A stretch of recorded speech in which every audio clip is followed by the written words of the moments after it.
আসসালামু আলাইকুম রহমতুল্লাহি ওবরকাতুহ। সম্মানিত দর্শক, দূরে এবং কাছে, দেশ এবং প্রবাস থেকে এই মুহূর্তে যারা আমার লাইভটি দেখতে পাচ্ছেন, আমি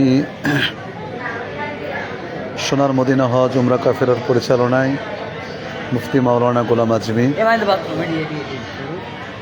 আজমি এখন আপনাদের সকলের দোয়ায় আল্লাহ পাকের অপার মেহেরবানিতে নূর নবীজির নুরানি কদম মোবারকের ওসিলায় আমরা বিমানবন্দরের সমস্ত কাজ সুন্দরভাবে সমাপ্ত করে এখন একেবারেই শেষ লাস্ট ওয়েটিং রুমে আমরা সবাই অপেক্ষা করতেছি। সারা রাতের জার্নি, অনেকে একটু হলেও হতে ক্লান্ত, তবে তারা কেউ অসুস্থ নয়, সবাই ভালো আছে। সবার জন্য দোয়া করবেন, আল্লাহ পাক যেন আমাদেরকে সহি সালামতে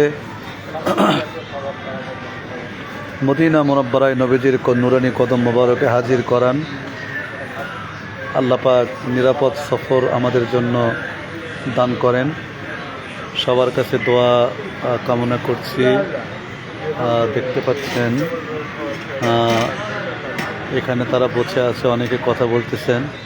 এই যে আমার আপা একদম ক্লান্ত হয়ে গেছেন, সবাই তাদের জন্য দোয়া করবেন। আর আমার ভাগিনা তো এখানে বসে থেকে একেবারে সুন্দর রিল্যাক্স মুডে আছে। আর পিছনে অনেকে আছে, আমি একটু জুম করে দেখাই। এই যে দেখতে পাচ্ছেন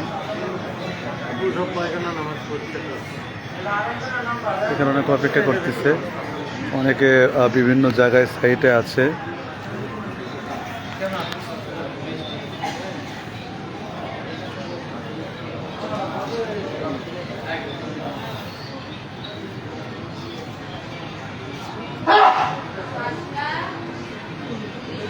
যে যেখান থেকে দেখতে পাচ্ছেন অবশ্যই কমেন্টের মাধ্যমে দোয়া করতে ভুলবেন না, কমেন্ট করুন। আল্লাহ পাক যেন সবাইকে মক্কাতুল মুকাররমা মদিনাতুল মুনাব্বারা দয়াল নবীজির নুরানি কদম মোবারকে যেন কবুল করেন জীবনে একবার হলেও। আর আমাদের সফরটা যেন নিরাপদ হয়,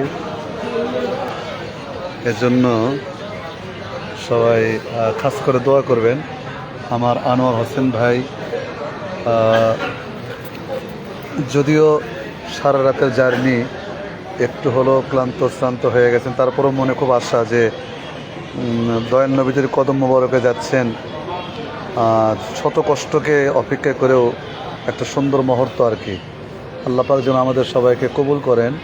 দেখেন এখানে সবাই উমরার যাওয়ার জন্য কত মানুষ এখানে, সবাই ইনশাআল্লাহ অপেক্ষা করতেছেন।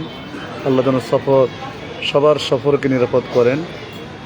সবাই সবার জন্য দোয়া করবেন। এই পাশে দেখেন বিমান সেটা কিন্তু অপেক্ষা করতেছেন। তো ইনশাল্লাহ এটাই হচ্ছে লাস্ট ওয়েটিং রুম। আল্লাহ রহমতে আর কোনো সমস্যা হবে না ইনশাল্লাহ। সবাই দোয়া করবেন, সবার জন্য ভালোভাবে হজ ও পবিত্র উমরা পালন করে আল্লাহ পাক যেন আবার যেন সহি সালামতে সবাইকে দেশে নিয়ে আসেন। আসসালামু আলাইকুম ওয়া রাহমাতুল্লাহি ওয়া বারাকাতুহু।